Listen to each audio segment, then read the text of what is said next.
The group's news actually began early on Monday morning when a report from WrestleVotes stated that WWE was purportedly thinking about changing the Judgment Day and that the change would occur soon. According to them, the most frequently mentioned new name for this renaming of the Judgment Day would be Gunther referred to Damian Priest as street trash when SummerSlam was being built. The rumored new name received a mixed response, with the majority of supporters believing the group would take a significant step backwards with that new moniker. But shortly after that rumor was released, WWE Shop released a brand new t-shirt for the Judgment Day that doesn't even begin shipping for a few weeks and yet uses their previous name. Thus, the news that they would be releasing a new shirt later this month that still uses their previous name is a strong indication that the verdict Day's original name might really remain in place for the foreseeable future. It would be absurd if they introduced a new t-shirt featuring. If they were going to change the name anytime soon, it would have the Judgment Day name on it. However, WrestleVotes frequently provides extremely accurate reports. Therefore, it might be challenging to determine what is true and what isn't. Therefore, in the upcoming weeks, we will need to keep an eye on the group name issue. Returning, however, to Raw's August 12th edition, a lot of things happened to keep the plot moving. Rhea Ripley discussed all of her feelings when she began the show, felt at SummerSlam following her betrayal by Dominic. She talked about how she was experiencing a lot of heartache, sadness, and embarrassment at the time. However, Rhea said that she had outgrown all of those feelings and was now nothing more than enraged and seeking to pursue Dominic Mysterio and Liv Morgan. Dominic and Liv Morgan wind up interfering with Rhea's initial promotional video. However, because their characters are the ones who emerged from the throng, kind of cowardly heels that are unwilling to approach Rhea that closely, Dominic Mysterio takes the mic to ultimately discuss his acts and justification for departing from Rhea Ripley. Dominic asserts that he is a man and should be treated as such. He berates Rhea for attempting to alter him and for not allowing him to har who he truly is. Dominic says being in charge was awkward, surrounding Rhea and referring to her by all of those several monikers. Dominic claimed that Liv Morgan is the one calling him and that she is presently by his side. All of the monikers and additional benefits like video games and chicken tenders. Additionally, Dominic mentioned the one thing Liv Morgan done for him that Rhea failed to do, and that assisted him in ultimately defeating Rey Mysterio. Indeed, there was a pivotal moment in the narrative since Dominic's primary. His objective was to beat his father in a match ever since he left his side. Dominic had 3 chances to take down Rey Mysterio, but he failed each time until Liv finally helped him tremendously in his attempt to pin Rey Mysterio 4 times. Everyone assumed, therefore, that Liv Morgan was assisting Dominic in achieving one of his greatest professional ambitions would undoubtedly aid her in winning him over, and it did. Next, Liv Morgan took the mic to boast to Rhea Ripley about all that she has managed to do thus far. Literally, Liv Morgan now owns everything that was formerly owned by Rhea Ripley. Dominic, the world title for women, the whole day of judgment, simply said, everything is now Liv's. Before shortly, Damian Priest emerged from behind. Dominic and Liv Morgan were up in the stands, and they tried to take them out. In order to even further balance out the conflict, Rhea eventually ran up the stairs. Then, following Damian Priest's victory over Carlito, between the former members and the Judgment Day, there was another fight. Rhea Ripley almost caught Dominic Mysterio off guard. However, Liv got Dominic out of there and saved him, so it pays off. Liv now returns Dominic's favor from the previous week, when he saved her. Later, it was announced that Damian Priest will be the official Rhea Ripley at Bash in Berlin versus Dominic Mysterio and Liv Morgan. It should be an enjoyable match overall, and it's the ideal pairing for the narrative. They've already hinted that Rhea Ripley will unleash a riptide on Dominic. Hence in this mixed tag team match, that ought to be something they go over again and pay off. It appears like Dominic will undoubtedly take a. Rhea Ripley gave a riptide at one point throughout that match.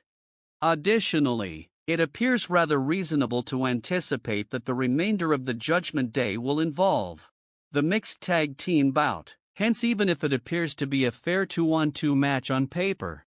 After all, Rhea Ripley and Damian Priest will have a disadvantageous situation. Paul Heyman looked back at the Bloodline story so far, and previewed the events that are still to come. He pointed out how SummerSlam 2024 was truly the first real point of the Bloodline story where Roman Reigns was not the champion, and it's absolutely true. Roman Reigns was given the Universal title just 1 week after his 2020 return, so the last entire 4 years had been with Roman as champion, but now that he's no longer champion, the whole story has flipped. Paul Heyman even previewed what's next for the Bloodline story and looked at it as a viewer that's examining all of the new potential directions. He had this to say about the future of the story. Quote, "We are now in a new era of the Bloodline story with Roman Reigns as not the champion. How does he correct that? How does he take back the name of the tribal chief? Who is the head of the table? Solo or Roman Reigns? Jimmy is not here. Jay is not here. The Wiseman is not back yet. How does Roman Reigns deal with those on his own? Is this a revenge yarn like an old spaghetti western where one man goes back, cleans up the village, and gets his revenge? Or it is a revenge yarn where he can't do it by himself, even if he has to? What are the twists and turns that happen then? We have a long road ahead of us. All I can say is, for me, how I see the trajectory of it and the many ways we can go about it. It's going to be fascinating and will hopefully put our past 4 years of work to shame." End quote. So Paul Heyman being the master storyteller that he has absolutely nailed it there with that analysis of the story, and that does seem to be the story approach for the time being.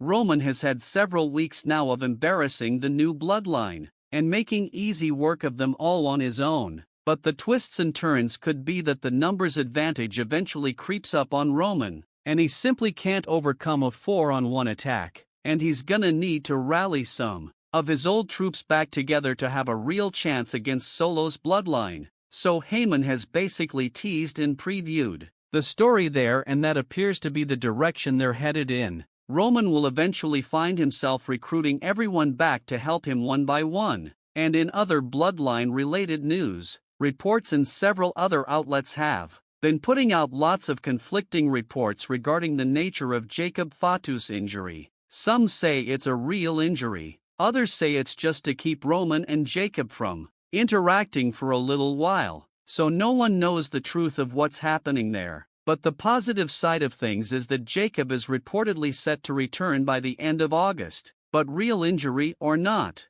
Jacob's return will still be impactful, and obviously that's the next biggest part of this story. To see Roman and Jacob square off, to see how exactly will that turn out. Roman hasn't struggled at all facing Solo and the Tonga brothers, but the struggle will absolutely come into play once Jacob is reintroduced to the story. Remember that prior to SummerSlam, Jacob Fatu went on a nearly 5-week stretch of being the saving grace for the Bloodline to get them out of sticky situations, and he topped that stretch off by single-handedly taking over the tag team titles match and basically winning the titles all by himself in the closing moments of that match. So they built him up extremely well over the last few weeks, and it's possible that they did all just so he can be a credible threat to Roman Reigns. Solo's new Bloodline is gonna need Jacob back so he can once again be their saving grace and save them from Roman Reigns. And if Jacob gets the upper hand on Roman, maybe that'll be the very first step of Roman realizing that he can't do this alone. And it doesn't stop there. Fans were also freaking out a bit because they noticed that it seems like Jey Uso's hair is slowly turning back into that red color. Jey had the red-tipped hair during his time with the original Bloodline, so to even see a small shade of what appears to be red on Jey's hair has fans going crazy. And even that wasn't the last teaser at all.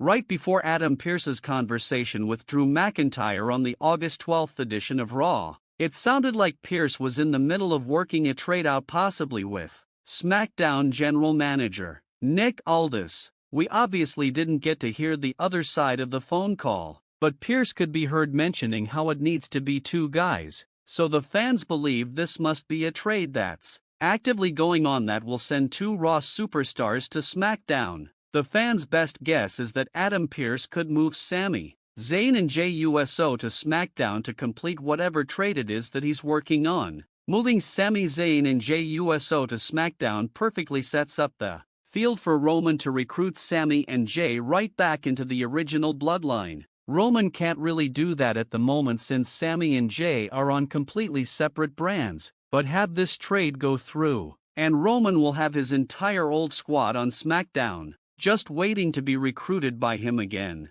So that's what fans feel like it's really being set up here, and it certainly works and makes a lot of sense for the Bloodline story and the direction that it's headed in at the moment. There's quite a lot going on right now in the world of the Bloodline, so have to keep your eyes out on every single little part of that story.